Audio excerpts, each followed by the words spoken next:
Assalomu alaykum. Chorva ishqibozlari, bormisizlar bu kanalimiz a'zolari. Shu videolarimizni bir like'dan bosasizlar, shtobi kengroq tarqalishi uchun qo'ldan kelgancha podдержка turasizlar umiddamiz. Firmadan ishonchli licheneler qilingan ham shu YouTube kanalimizga joylashtirib qo'ydik. Bemalol ko'rsangiz bo'ladi. Dermantitga qarshi. Bu yerda doğulgan eski lichene qilinadi mollara. Şu öcekimiz satıldı simental ökütçe. 1 oktyabrda doğuldu. Yine 4 oktyabr 3 gün oldu. Videolarını kopmaz 1 oktyabrını görseniz 1 oktyabrda da yazılgan ekranına. Mal liçeneler kılıngan, doktorlar gelip doğulgan israzı. Doktorlarımıza eddiğine rahmet koyamız. Şu mallarımız Xudo şükür bu yıl yaxşı olan keserlik oldu. Dermantit keserlik köp yerlerde oldu yine. Xudo şükür firmada bulmadı. Bağımır Xudodan. Mesela gittik malını gösteremiz. Eğer doğru adam olsa alasın pulunu. Şimdi buraya ağırak oladı pulu, buraya farkı yok pulunun. Yaxşı vəz bakası geldi. Nasıl zor vəz bağımçı hissin %100 sözü simentalını. Ne var peçli. Aynen.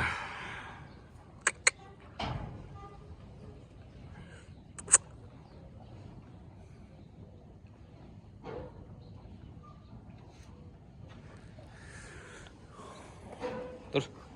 Ha dur be. Kamil pap pişler turup gözetip öyle zingi. Dur. Dur. Dur bir de canavar. Bir simental dayanırca. Şunun bir yaş vaxtında kuru yatıp üstüne mi, buxlap duruyor üstüne mi bir don boğda bu. Ya korkup yürüyüp gelemez ya vaxt. Bir gap tapmaya geldi.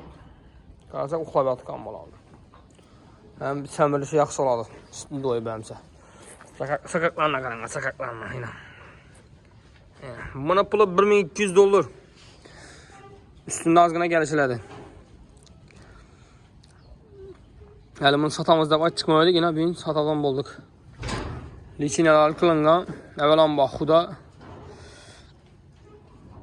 liçineler vurup getirdi. Videoları paylaşkan YouTube kanalımızda. Adres Çatköpür. Yani Pitissa Köne Şovat yolu. Komsomol 1. brigadada. Telefon nömrələrini ekranda yazıp kaldıramız. Yani sakakları. Az tuzlu falan gösterəmiz. Yine hürmetli podpисчиклер. Sakaklar yine. Dur. Yine. Arkalar. Yani 4 günlük neyse. Öz bu vəzinin özü kətdə doğuldu. Hürmetli podpисчиклер. Çişkinə doğulmadı. Özü doğuluş Hamzak önü doğuldu. Kətdə. Atası simental. Ana tuttu atası. Ana. Uzakta yaxşı görsən miydi? Balası şunu.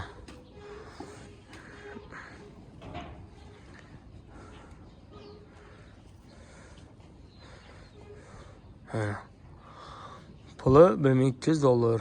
Gelişler üstünde azgına.